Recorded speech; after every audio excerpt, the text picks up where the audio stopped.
Good morning everyone. টেটের যাদের আপনারা জানেন কিছুদিন বাদে আপনাদের ইন্টারভিউ শুরু হচ্ছে, তো অনেকেই আমাকে পার্সোনালি হোয়াটসঅ্যাপ করেছেন, এসএমএস করেছেন, দাদা আমার অ্যাডমিট কার্ড হারিয়ে গেছে, দাদা আমার রেজাল্ট খুঁজে পাচ্ছি না, আমার সার্টিফিকেট খুঁজে পাচ্ছি না। তো টেট সম্বন্ধিত এই যে প্রবলেমগুলো আপনারা বলছেন কিভাবে ডাউনলোড করব, কিভাবে আমরা রেজিস্ট্রেশন নম্বরটা হারিয়ে ফেলেছি, আমার রোল নম্বর হারিয়ে ফেলেছি।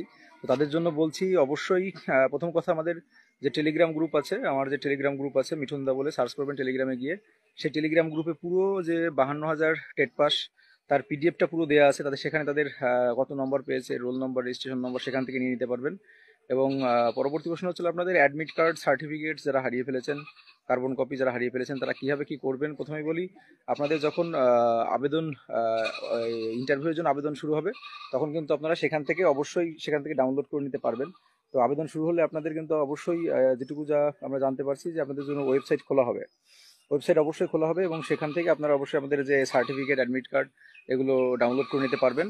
আর যদি সেটা নাও করা হয় তাও কোনো চিন্তার কিছু নেই, আপনারা অবশ্যই যখন আপনাদের নতুন ওয়েবসাইট আবেদন ওয়েবসাইট খোলা হবে, তখন আপনারা অবশ্যই সেখান থেকে আহ, উম, তুলে নিতে পারবে। যদি যদি না হয় তাহলে আপনার সরাসরি পর্ষদে গিয়েও কিন্তু এর মানে আপনাদের যে সার্টিফিকেট, আপনাদের যে রেজাল্ট বা কার্বন কপি, অ্যাডমিট কার্ড সব কিছুই কিন্তু সেখান থেকে অবশ্যই যোগাযোগ করলে একটা ব্যবস্থা হবে। তো তা নিয়ে চিন্তার কিছু নেই, অনেকেই আমাকে প্রচুর এসএমএস করেছেন। তো শুধু এটুকুই বলছি যে এ নিয়ে চিন্তা করার কিছু নেই। অবশ্যই যখন আবেদন শুরু হবে তখন আপনাদের এই সুযোগটা দেওয়া হবে। আশা রাখছি এই সুযোগটা অবশ্যই দেওয়া হবে। তো এই জন্য এই নিয়ে কোনো বেশি চিন্তা করার কিছু নেই, বেশি এই নিয়ে ভাবারও কিছু নেই, বেশি চিন্তা করার কিছু নেই। তাদের মানে এইগুলো হারিয়ে গেছে, যাদের সূর্যের জন্য তাকাতে পারছি না।